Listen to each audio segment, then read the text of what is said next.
Alors, ce qu'on va explorer ensemble aujourd'hui, ce n'est pas juste une autre technique de pensée positive, non, vraiment pas. C'est un protocole complet, un véritable système, étape par étape, qui s'appuie sur la science pour aider à manifester une réalité désirée.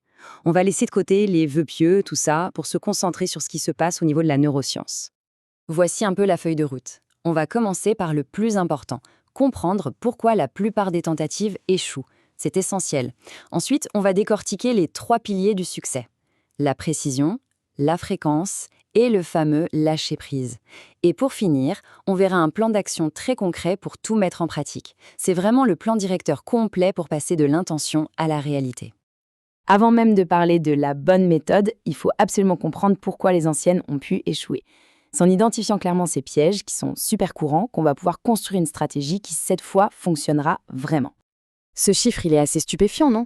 90% des tentatives de manifestation n'aboutissent pas. Et la question, c'est pourquoi ? La raison est en fait assez simple. C'est que la grande majorité des gens tombent souvent, sans même s'en rendre compte, dans 3 pièges psychologiques très, très précis.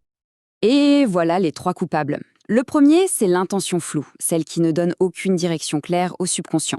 Le deuxième, c'est la dissonance émotionnelle, ce décalage total entre ce qu'on imagine et ce qu'on ressent au fond. Et le troisième, qui est peut-être le plus sournois, cette tendance à vouloir contrôler de manière obsessionnelle le comment les choses doivent arriver.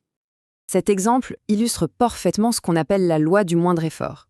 Si l'intention est vague, du genre « je veux être plus riche », eh bien le subconscient va prendre le chemin le plus court, le plus simple. Et hop, il trouve une pièce de 20 centimes. Techniquement, c'est réussi, non ? On est plus riche ?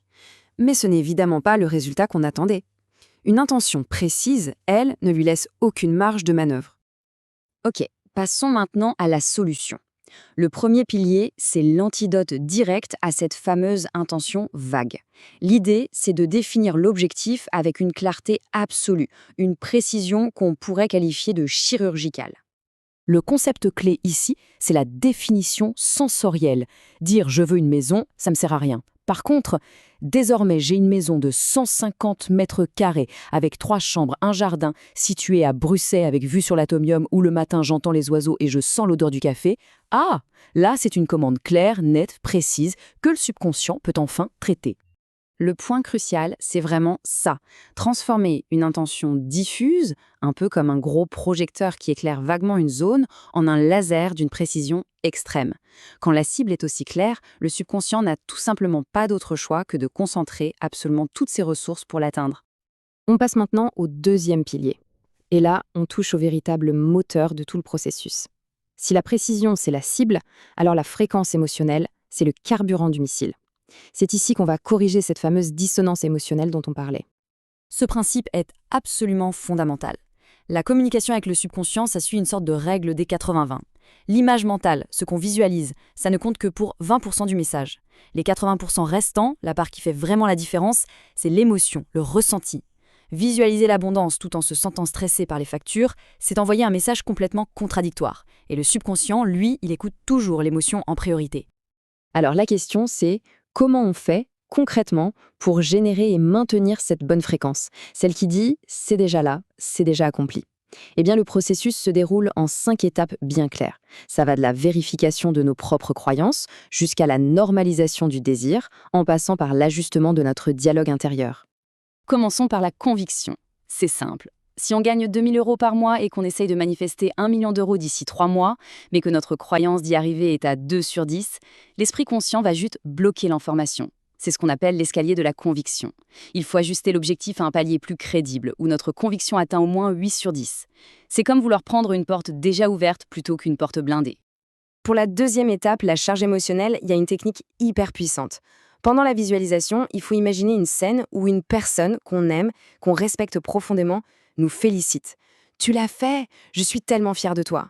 Il faut vraiment ressentir cette joie, cette fierté. Cette intensité émotionnelle, elle grave l'information dans le subconscient bien plus efficacement que des centaines de répétitions mécaniques. Ensuite, un point crucial, il faut changer le langage interne. Les mots « je veux » ou « j'espère », en fait, ce sont des affirmations de manque. En pensant « j'ai 10 000 € sur mon compte », même si ce n'est pas encore le cas factuellement, on commence à tromper le cerveau, à lui faire croire que c'est la réalité actuelle. On ramène le futur dans le présent. Allez, on passe au troisième et dernier pilier. Et attention, celui-ci est le plus contre-intuitif. C'est souvent le plus difficile à maîtriser.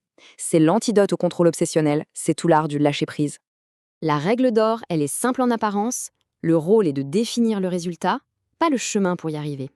Il faut se voir comme le PDG qui donne la vision, qui dit voilà où on va, mais qui ne va pas micro-gérer chaque étape de la production.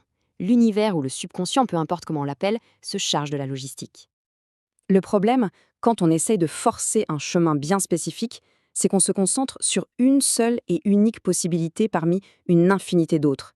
En faisant ça, on ferme la porte à toutes les autres options qui sont souvent bien plus simples et plus rapides. On bloque littéralement des opportunités sans même le savoir.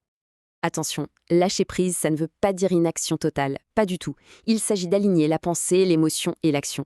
On agit non pas pour obtenir le résultat, mais parce qu'on est déjà la personne qui a ce résultat. C'est une nuance subtile, mais elle est absolument essentielle pour renforcer la croyance au niveau du cerveau. Très bien, on a vu la théorie, on a vu les blocages, on a vu les 3 piliers. Maintenant, il est temps de passer aux choses sérieuses, à la pratique, avec un plan d'action super concret pour intégrer tout ça. Voici le programme étalé sur 3 semaines. La première semaine est entièrement dédiée à la précision. On écrit le désir dans les moindres détails sensoriels et on s'en imprègne matin et soir. La deuxième semaine, on injecte le carburant. C'est la phase de visualisation avec une charge émotionnelle intense. Et la troisième semaine, la plus cruciale, c'est celle du lâcher-prise. On arrête les exercices, le travail est fait, il ne reste plus qu'à observer les synchronicités se mettre en place. Voilà, le plan est maintenant complet, de la définition de l'objectif jusqu'à sa matérialisation. La question n'est plus de savoir comment le système fonctionne, mais plutôt de décider ce qu'on va construire avec. Le protocole est là, l'application, elle, commence maintenant. Si tu veux soutenir ces contenus gratuits, tu peux le faire via le lien Buy Me a Coffee dans la description.